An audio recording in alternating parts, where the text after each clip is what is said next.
क्या हुआ ममता, इतनी थकी थकी से क्यों है? रात को ठीक से सोई नहीं क्या? क्या बताऊं जेठानी जी, सारी रात बीत गई लेकिन बिल्कुल भी नींद नहीं आई। इस गर्मी के कारण हमारे घर में धूप की तपन सारी रात रहती है। इस घर में गर्मियां काटना बहुत मुश्किल है। तुम बिल्कुल ठीक कह रही हो। अरे रेनू, ये तू क्या कर रही है? ये देखो दीदी, मिट्टी का बर्तन बनाया है। अब हम इसमें ही रात की बची हुई सब्जी रख दिया करेंगे, ताकि अब कोई भी सब्जी गर्मी के कारण खराब ना हो। और मिट्टी की बोतल में दूध भर कर रख दिया है, फिर इस गीली बोरी से इसको अच्छे से बांध दिया है। अब आप देखना, इसमें दूध बिल्कुल भी खराब नहीं होगा। अरे वाह! लेकिन अगले दिन फिर से वो सारा सामान खराब हो जाता है। अब क्या करें? इन गर्मियों में कैसे हम अपने सामान को खराब होने से बचाएं? हमारे पतियों की तनख्वाह भी इतनी नहीं है कि हम सेकंड हैंड फ्रिज तक खरीद पाएं। तभी चूल्हे पर खाना बना रही नीमा जोर जोर से खांसने लगती है।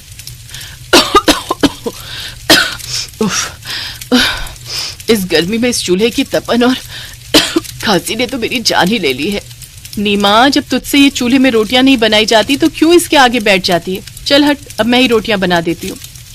ठीक है दीदी, मैं तब तक आंगन से नींबू के पेड़ से थोड़े नींबू तोड़ कर लाती हूँ, फिर सबके लिए नींबू पानी बनाती हूँ। इस गर्मी में कम से कम हमें थोड़ी तो राहत मिलेगी। वो पांचों बहुएं अपनी गरीब बूढ़ी सास के साथ उस घर में रहती थी। उनके पति सारा दिन खेत में काम करके रोजी रोटी चलाते थे, जिस कारण उन सबको गरीबी में अपने दिन काटने पड़ रहे थे। आज बाहर कितनी कड़ाके की धूप है और अभी तो बहुत सारे कपड़े भी धोने बाकी हैं। क्यों चिंता करती हो दीदी, हम पांचों हैं ना, हम पांचों मिलकर कपड़े धो लेंगे, जल्दी से हो जाएगा, पता भी नहीं चलेगा। आज के जमाने में जहां एक घर में दो बहुएं कलेश करके रखती हैं, तो वहां तो मेरी पांचों बहुएं कितने प्यार से मिलकर रहती हैं। जीती रहो मेरी बहुओं।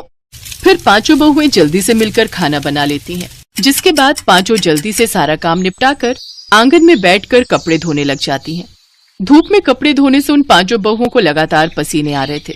इसी तरह पांचों बहुएं सारा दिन घर के काम करती, फिर रात को पांचों सोने चली जाती। लेकिन बढ़ती गर्मी के कारण कोई भी ठीक से सो नहीं पाता। ऊपर से गर्मी में मच्छर सताते वो अलग। ना जाने कब ये गर्मी खत्म होगी। पुष्पा उठकर बैठ जाती है।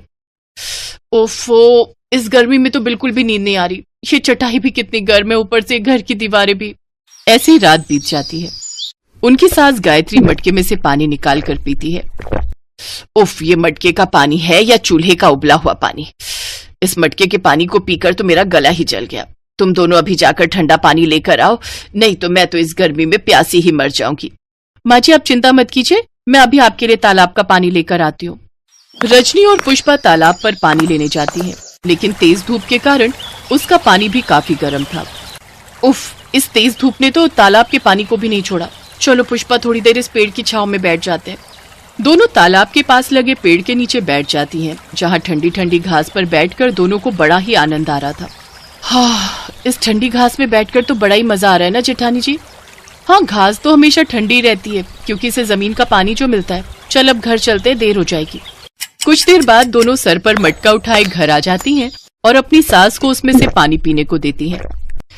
आहा, अब जाकर ठंडी तरावट मिली है इस गले को। क्या ठंडा पानी है। हाँ, ठंडा पानी, लेकिन तालाब पर तो कितना गर्म पानी था। पुष्पा उस घड़े में से पानी निकाल कर पीती है तो हैरान रह जाती है। आहा, ये तो सचमुच ठंडा पानी है, लेकिन ये हुआ कैसे? हमने इस घड़े को ठंडी घास पर रखा था, शायद इसलिए। लेकिन कुछ देर बाद ही वो पानी फिर गर्म हो जाता है। फिर अगले दिन जब वो दोनों तालाब से पानी लेकर लौटती हैं, तो रजनी अपने साथ थोड़ी घास भी तोड़ कर ले आती है। फिर उससे मटके के नीचे और चारों ओर घास लगा देती है, जिससे मटके का पानी अब ठंडा ही रहता।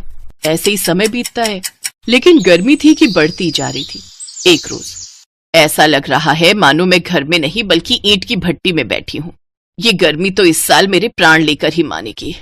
मेरा तो दम ही घुट रहा है। इस मुए पंखे की हवा से भी कुछ नहीं हो रहा।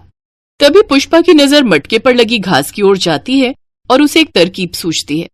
रजनी दीदी, जैसे आपने इस मटके के पानी को घास से ढककर गर्म से ठंडा किया है, अगर ऐसे ही अपने इस घर को भी घास से ढक दें तो ये घर भी ठंडा हो जाएगा। वाह पुष्पा, तेरा आइडिया तो कमाल का है। चलो हम आज ही जाकर घास ले आते हैं और अपने इस घर को उससे ढक देते हैं। पांचों बहुएं तालाब किनारे लगी घास को ले आती हैं और अपने घर को चारों ओर से उस घास से ढक देती हैं। साथ ही घर की दीवारों पर अंदर की तरफ भी घास लगा देती हैं। कुछ ही देर में वो पांचों घास का घर बनाकर तैयार कर लेती हैं, जिससे अब उस घर में ठंडक आने लगती है। साथ ही घर में लगा पंखा भी अब ठंडी हवा फेंकने लगता है। भले ही ऊपर वाले ने मुझे धन दौलत ना दी हो, लेकिन 5 दिमाग वाली बहुएं जरूर दी हैं। अब वो पांचों घास के घर में अपनी सास के साथ आराम से रहने लगती हैं।